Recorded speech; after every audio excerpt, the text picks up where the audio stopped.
فرمایا دوسری چیز کیا ہے جو چھوڑ کے جا رہا ہوں؟ اہل بیتی، میرے گھر والے۔ قرآن پاک کی باری آئی تو آپ نے کہا کہ اسے مضبوطی سے پکڑ لو، اس میں ہدایت اور روشنی ہے۔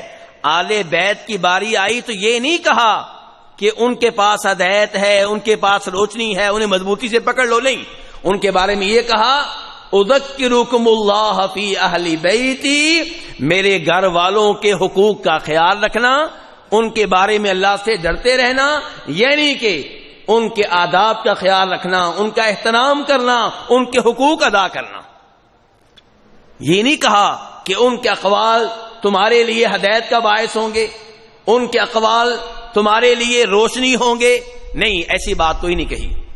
تو جو آپ نے خم کے مقام پہ کہا وہ حقیقت میں کچھ اور ہے، اور جو اس میں اضافے کر دیے گئے، جو لوگ کہتے ہیں کہ وہاں پہ آپ نے اعلان کیا میرے بعد جناب علی خلیفہ ہوں گے، وہ غلط بات ہے، صحیح حدیث میں ایسی کوئی بات نہیں آئی ہے۔ خلاصہ کلام یہ ہے کہ اس حدیث سے بھی معلوم ہوا کہ آل بیت نبی علیہ الصلوۃ والسلام کی بیویاں، آل بیت نبی علیہ الصلوۃ والسلام کی اولاد، آل بیت نبی علیہ الصلوۃ والسلام کے مسلمان چچا اور ان کی مسلمان اولاد، یہ سارے کے سارے قابل احترام ہیں، ان سب سے محبت کرنا چاہیے، اور ان سے محبت ہم کرتے ہیں نبی علیہ الصلوۃ والسلام کی وصیت کی وجہ سے۔ جناب حسین کا اسی عظیم خاندان سے تعلق ہے۔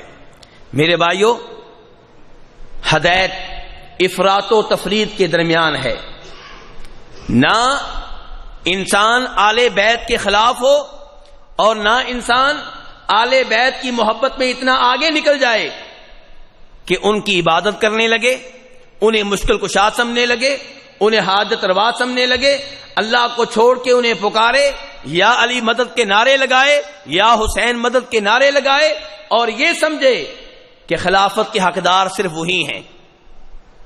آپ جانتے ہیں نا، کہا جاتا ہے کہ جناب صدیق خلافت کے حقدار نہیں تھے، عمر فاروق خلافت کے حقدار نہیں تھے، جناب عثمان خلافت کے حقدار نہیں تھے، کہتے ہیں کہ خلافت کے حقدار صرف جناب علی اور ان کا خاندان ہے۔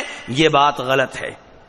آل بیت سے محبت ہم بھی کرتے ہیں، لیکن ان کی محبت کی آڑ میں دینی تعلیمات کو تبدیل کرنے کے لیے ہم تیار نہیں ہیں۔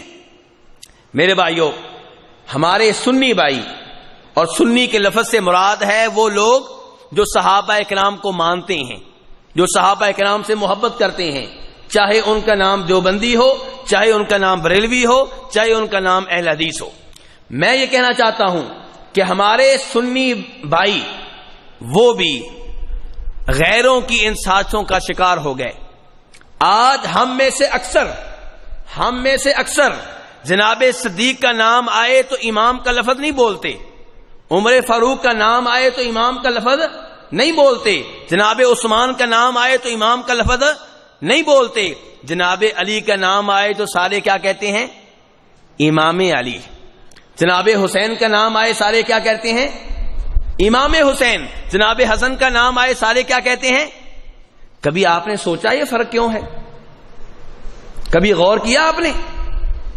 میرے بھائیوں، یہ لفظ ہمیں ان کی طرف سے ملے ہیں جو جناب صدیق کے دشمن ہیں، جناب فاروق کے دشمن ہیں، جناب عثمان کے دشمن ہیں۔